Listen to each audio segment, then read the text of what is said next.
Good morning.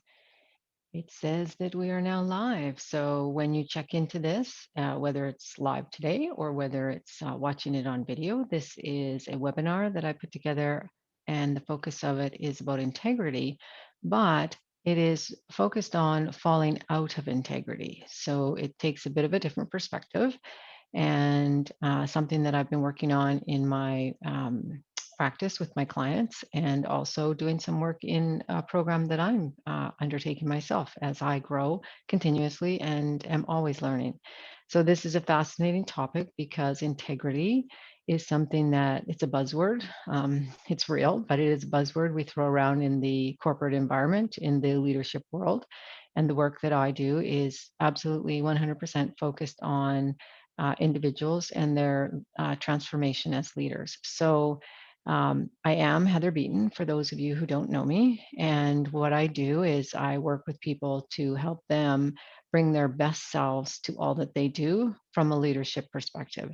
So I am a believer that we all are leaders, and that this is not about a position or authority as a leader. So oftentimes we attach the term leader to positions of authority, positions and titles, and this is not about that. This is about who you be as a human being and how you impact the world, how you show up as a leader and how you impact the world. So integrity is a topic that is, as I said, common, used a lot, thrown around a lot. And oftentimes when we have buzzwords like passion and integrity and um, leading versus following and all of that, I'm not sure that we put a lot of thought into those ways of being. So that is the work that I do. It is about how do you show up when you're in integrity? How do you show up when you fall out of integrity? And we all do.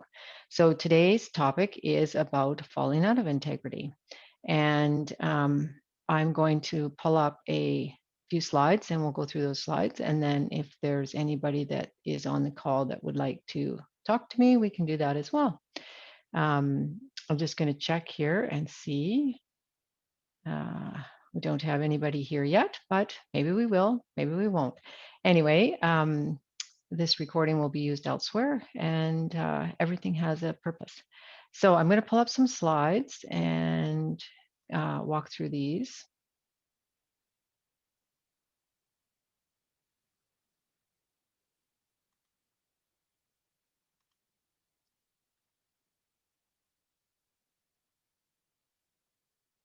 Hang on a second here, having my usual technical challenges.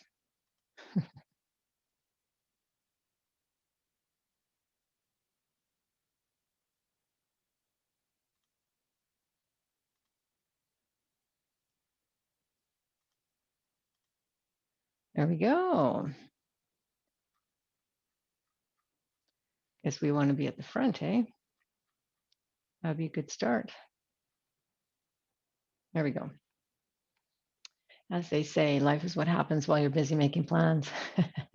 Okay, so falling out of integrity. And I have a little poster over here that says there's no perfection, only continuous growth, because so many of us are stuck in the concept of being perfect. And therefore, we could never, fall out of integrity, which is, of course, is not true. So welcome. And I know that if you showed up today, that you showed up because there's something about this topic that interests you. And I would just like you to take a moment, wherever you are, wherever you're sitting, whenever you happen to watch this video, um, to write down for yourself, why does this topic interest you?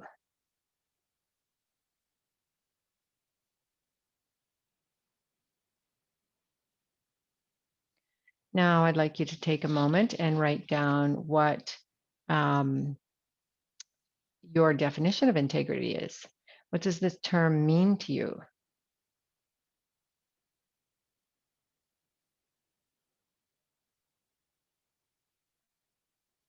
A person of integrity is, a person of integrity shows up how? And later on, we'll look at Gandhi's definition of integrity. So, what we tend to do is look at integrity in a binary manner. And so, what this means is that we look at it in an either or context. So, you either are a person of integrity or you are not a person of integrity. I'm going to argue that this is not true. And the thing about a binary perspective is that there are no other possibilities to consider. It's an either or context. I'm either good, I'm either bad. I'm either a leader of integrity or I'm not. And I'm either right or I'm wrong. So those are what we've referred to as either or contexts. They're very limiting, and it means that there's no other possibility outside of that contextual box.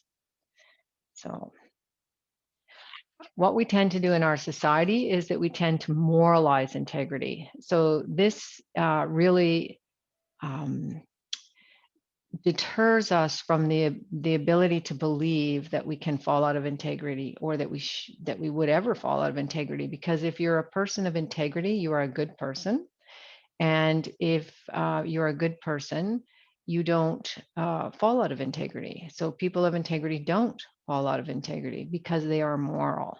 So when we attach morality to the definition of integrity, we're in trouble, because that means that we can't um, not be in integrity. Because if we're not in integrity, then we're not a good person. That creates problems, and especially as leaders, which we'll get to. So here, the pitfall of moralizing integrity is that when we set people on a pedestal, which we do, and they fall out of integrity, what we do is we demonize them. So we think that the leader of our business unit is just awesome, and they have all this integrity, and then we see them do things that don't align with our values and our beliefs, and we see them what we would define as falling out of integrity. And I like to use the term falling from integrity grace. And what happens is that now they have become a bad person in our minds. That's not true that they are, but when we set them on a pedestal and they fall out of integrity, they let us down. So we are human beings and we feel let down because we thought they were somebody that now they're not showing up to be. And what do we do with that? We demonize them. So the point of this is that when morality and integrity are one, it causes us to hide from ourselves or to hide from others. And what does that mean? It means that we cover up when we fall out of integrity. So we don't one day arrive as leaders of integrity. Living and leading from integrity is not a destiny. It's a way of being. It's fluid and it's ever shifting. And we are in and out of alignment with our integrity all the time. Why is this? Because we are human beings and we are fallible. It's just reality, everybody. So, leading and living in integrity is like climbing a mountain. We slip, we slide, and we keep on climbing. We will experience what we call integrity leaks. So, this is where, I say we slip and we slide, and perhaps we haven't fallen from grace entirely, but integrity grace, but we are leaking. So, our imperfections and our not being fully in line with our truths, our true self, are what we call integrity leaks. And leaders that are strong leaders, they don't hide from their integrity leaks. They own them. They take them on. So when we mess up, we take it on. We own it. We speak about it. We don't make others wrong for what we have done. And we look within to see how we might fix that. So if you're, a leader in good standing, you will take it on, you will look within, you'll own it. You won't try and dump it on somebody else. It's your responsibility. You have done something that isn't in alignment with what you believe, and it's showing up. And there is always an impact. The impact might be on you, the impact might be on someone else. So integrity, when we have integrity, it gives us access to our power. And that means that we fully own how we show up. We fully own who we be. We are in our power because we're not pretending or covering up for something that we've done. So leaders model, they are not perfect. So again, owning it, being however we be. And that is imperfect. We clean up our messes when we fall out of integrity and we take responsibility for the impact. That's the big difference between when you're standing in your power and you lose your power. When you don't do these things, you lose power because people notice and people know when you're not being honest, and people know when you've made a mistake and you don't own it, and people know when you shirk your responsibilities or you take credit for things that aren't yours. Those are all things that we may cover up because we want to be seen as a moral and good person and a person of integrity. But let me tell you, when we don't own and we do mess up, people know. And what happens is we lose our power as a leader the more and more we do that. So here's Gandhi's definition of integrity. It is that we are in alignment with our thoughts, our words, and our actions. So oftentimes people talk about their words and their actions being in alignment and that being integrity. But in fact, leaving out the concept of our thoughts leaves a big gap. So I I can think of many times when my words and my actions did not align with what I really believed because I was in a place of choosing, always a choice, to agree with a situation that in my thoughts I might not have agreed with at all. However, it went along with the majority. It avoided dealing with conflict, perhaps a conflict in conversation, conflict of ideas. Um, so, my words and my actions might have been in alignment because I said X, yes, I'll do X, and I did X. But my thoughts may have been, this is a dumb idea and we shouldn't be doing this. And the consequences of this are going to be ABC. So if that were my definition, which is Gandhi's definition, then I would be out of alignment in integrity. And I can see many situations of that in my experiences with relationships and my experiences, like my personal relationships, where I've gone along with, said and done things that really weren't aligned with my thoughts. I didn't want to do that, but I did it anyways because it met somebody else's needs and not my own. So I wasn't really living in integrity to myself.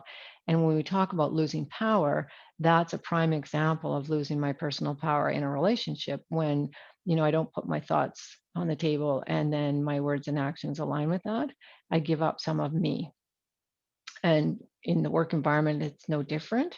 But I can see, oodles of examples over the course of my life where, for me, it's not so much the words and the actions that don't align, it's whether or not those words and those actions align with my thoughts. That's where there's a gap in my integrity when I am out of alignment. Um, so, can we be out of integrity and still be good people? Of course. Being integral is not a destination, as I said. It's a continual growth. It's a recognition of where we are being true to ourselves and where we are not. And it is impossible, absolutely 100% impossible to be in integrity all the time. And if you're a leader and you're playing big, you're going to mess up. So, hand in hand with messing up goes falling out of integrity grace. And if we can look at it through that light, there's a lot less pressure on us. When we can own when we mess up, there's a lot less pressure on us. Of course, you feel vulnerable when you take on those ownerships, but that is what humanity is. It's owning, and I always say the good, the bad, and the ugly about who we are as humans. And as a leader, the more we are able to be with our imperfections, to be with our messes, to be with our mistakes. And when I say to be, I mean to actually sit in it, and own it. Um, the more we are able to do that, the more power we have as leaders because people see us as integral. They see us as real. They see us as they see themselves, which is flawed. And there is great power in that when you are leading others. It doesn't mean that, you mess up all over the floor and you think that you're, not good at anything. It's not about that at all. It's about when you make a mistake or when you're out of line with your doing, your being, and your thinking, you own that. It's not that complicated, but it feels really scary. And so that's what holds us back. And back to, the point on the slide, which is if you're going to be a strong, successful, powerful leader, playing big means that you're going to fall out of integrity. So the sooner we get real with that, the sooner we acknowledge that, the greater we're going to be in leading others. So when we talk about power leakages, when we start to leak, um, when we start to lose some of our integrity, our power leaks. So and that means that it takes energy to manage a truth that is different from our deepest truth. And so basically, we're talking about being dishonest. And the greater the depth of our dishonesty, the greater the power loss that we have. Just like I said before, the more you own, the more power you have, the more people see you as real. When we're covering up, um, we are losing some of our power because our energy is zapped uh, managing that white lie. Or in this example here, we talk about a white lie is a small power leak. It doesn't take a lot of energy to manage a white lie, but it still takes energy. You have to remember what you said. And if you weren't doing that, then there's great freedom. You're not backtracking to think, what did I say to Joe last time? What did I say to Susie? There's none of that because you actually haven't been telling white lies. Now, leading a double life, that's a big difference, and that would be a large power leak. So that means that it would take a lot of energy for you to stick handle that in your life. And through that, you lose a lot of your leadership power because most of your energy, or not most, but a great deal of your energy is going to be spent managing that deceit. And so that's what we refer to when I'm talking about a power leakage, not a place you want to live. So, of course, just as I said, the greater the deception, the greater the cost. The more energy I expend to cover where I'm out of integrity, the less power I have to lead from my true self. So I'm going to say that again. The more energy I expend to cover where I am out of integrity, the less power I have to lead from my true self. The cost to being out of integrity is equal to the loss of my full power to lead. And why is this? As I said, because some of my energy, whatever the percentage of that is managing my untruths. So the more energy it takes to manage my untruths, the less power I have, the greater the cost. Make sense?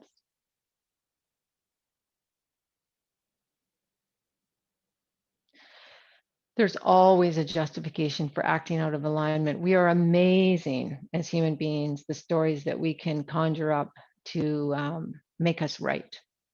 Oh my God, it takes a lot of energy. And, there's usually anger involved. It's like justification and I'm right and they're wrong. Again, the morality of right and wrong, and the binary context of good and bad, right and wrong, yes and no. I either am or I'm not. When when we are justifying, we can get right into that stuff, and it doesn't serve anybody. It certainly doesn't serve me as a leader, and it certainly wouldn't serve you as a leader. But there's always a cost, and if we look over the course of our life, the more we live out of alignment, the larger the leakage, the greater the cost. So the accumulation of small lies equals a fall from integrity. The one white lie might not cost you very much, but over time, if you spend a life of small lies, you do fall from integrity. Eventually, nobody believes you, and you have limited, if any, leadership power. The greater your role or position in society, um, the harder the fall when you fall out of integrity.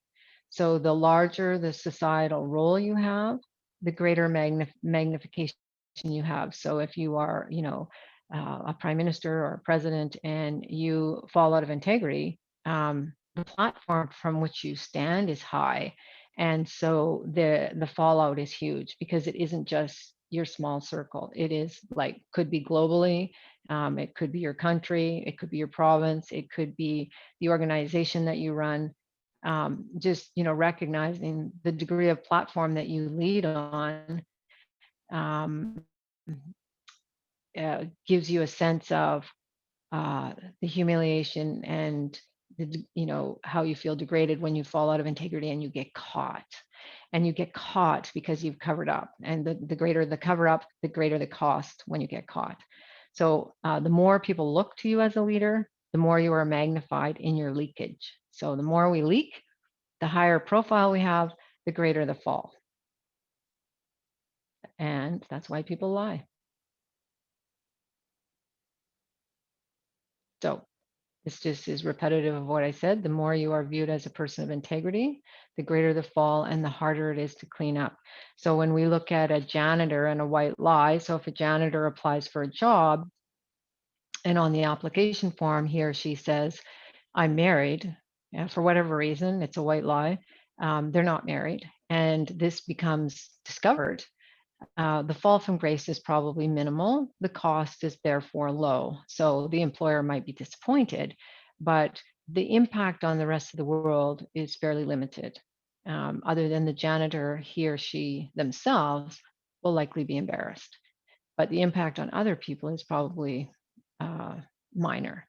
The high cost example would be a finance minister who has been elected based on public trust, has control over the financial purse of a country, of a province, of an organization. It doesn't really matter, but in this case, it would be a minister, so it would be political. And if that person betrays the public in that they confiscate or embezzle millions of dollars, the fall from grace is huge because they have a huge public platform. And not only that, the impact is personal on all of us as the people that elected that minister. So the impact is huge compared to the impact of the janitor's white lie. The cost to the finance minister will be, no doubt, could be criminal, but also to the fall from grace, and they would have to step down from their position, et cetera, et cetera. So you can just see that the cost of being out of integrity for that position and that huge public platform is far greater. And that's not a white lie. All right. So the path of leadership requires us to take ownership of our integrity. And this means to stop pretending that we are never out of integrity, because as I've said all the way through, that's just simply not true. That we need to come to terms with reality that humans are constantly in and out of integrity in multiple ways in our lives, both in our personal and professional lives. We need to notice it and take it on and do what you need to do to clean it up. We need to identify the fall and bring ourselves, back into alignment. So the path of leadership, requires us to put these steps in place, which is all about ownership. So here we are practicing. So how do you go away and put this into practice? Well, first of all, you need to be clear on what your definition of integrity is. And what it looks like when you fall out of integrity is something you're going to pay attention to and notice. You may, over the course of this conversation, have had thoughts come up where you can see, oh yeah, I can see where I fell out of integrity there. And then notice too, that didn't mean you were a bad person. It may have meant that you felt embarrassed, and it may have meant that, you impacted somebody negatively, but it doesn't mean you're a bad person. So notice when your thoughts, your words, and your acts are out of alignment. And if your definition of integrity is different, so perhaps you don't include thoughts, that's fine. But I just want you to be clear for yourself what your definition is so that you can practice noticing when you're out of integrity. Notice when you have leakages. So, where are you not quite in alignment and it's costing you something? Own it by speaking to the impacted. This is where we most often fall short. we don't want to speak to the impacted because we're embarrassed. It's just in a vulnerable place. We are often taught that, don't ever admit that you've made a mistake. I remember that happened to me once when I was early in my corporate experiences. I was somewhere in a meeting and I was a union level employee, and somebody asked me something and I said, "Oh, I didn't know." And afterwards, somebody who was in a much higher position came to speak to me and told me that never say you don't know. Like, that's the advice they gave me. Don't ever say you don't know. They said, tell them that you'll find out for them, which I get it. And the truth is, I don't know lots of things. But I remember thinking, oh, that's so odd. But it's like, that is being out of integrity. I mean, the truth is, I don't know. And if I don't know, I can say for sure, I don't know, but I will find out for you and I'll get back to you. To me, that is integrity.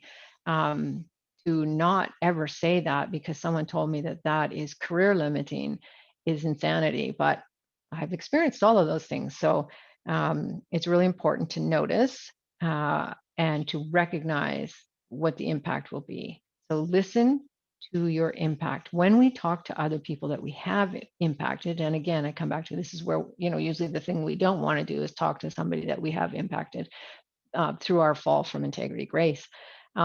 Notice and really listen to what they have to say. And sometimes it's really hard to hear because they're hurt, they feel betrayed, they're angry, perhaps they won't ever talk to you again, who knows.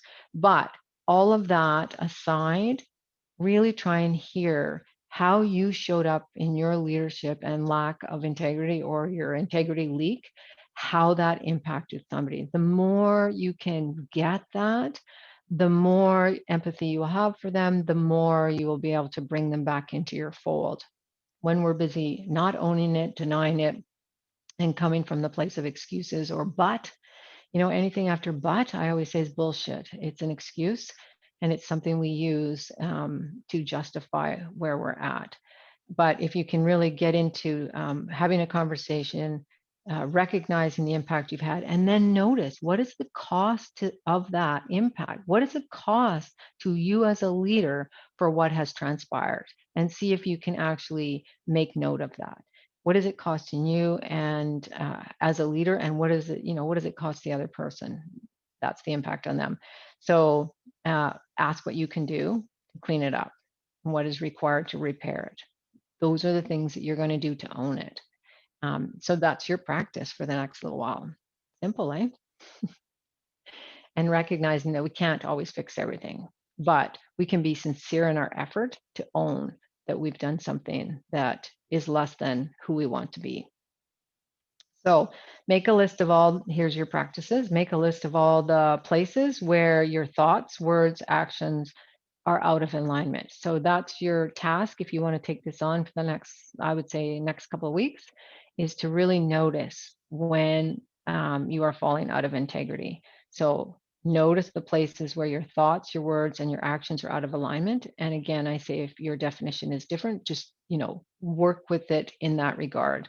Notice if you can be honest with yourself, because this is where we get into the justifications and the rationalizations and the outward blaming instead of inward looking. So notice, can you be honest with yourself and get really present to your truth? And then notice, what is the cost to your leadership?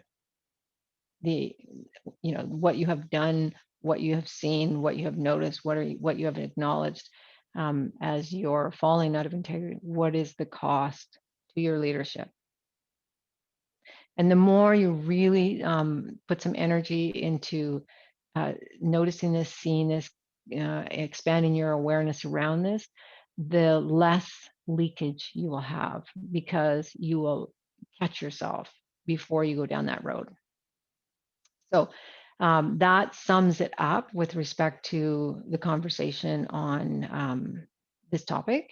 And what I wanted to do was put out an offer until the end of November 2020 for anyone that would like to have a session and a conversation with me around the topic of leadership with respect to integrity for them. So if you're somebody that would like to have a conversation around this, my offer is a complimentary session between now, which is the 19th of November, to the end of November 2020.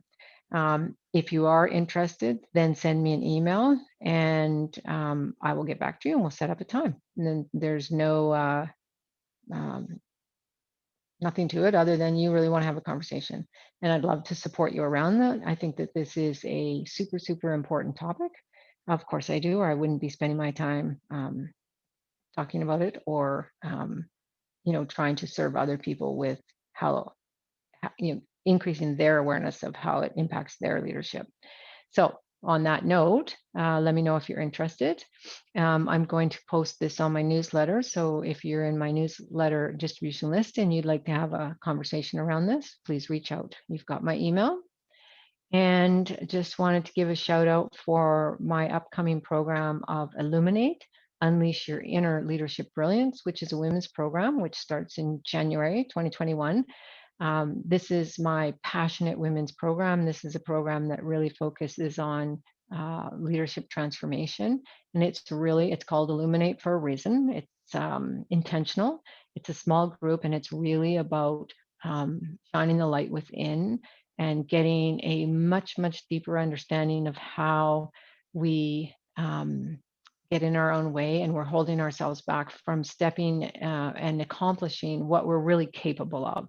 So that's my story. I spent a lot of time not believing in myself, and I have spent a life in moving that forward. And that's why I'm passionate about this work, as I see this in the women I work with, and as I say, my people. And it is the most rewarding piece of work I do when I'm able to help them see the gifts that they have never tapped into, and to trust themselves to play full out on the court in their leadership realm. So if this would be something that would interest you, again, reach out. It's a limited seats, 8 seats, and that is intentional as well because it's building a community of trust and support for one another. It's 5 months and it's exciting work. It will change your life as a leader if you step into this with me. And yep, it's scary, but it's also exciting. So if you're interested, again, give me an email and we'll talk about that. This is a little bit about me. I don't need to go on about. And here's my contact information. So on that note, I'm going to sign off and hopefully talk to you in the near future. All right. Take good care and have a great weekend or whatever day it is in your world.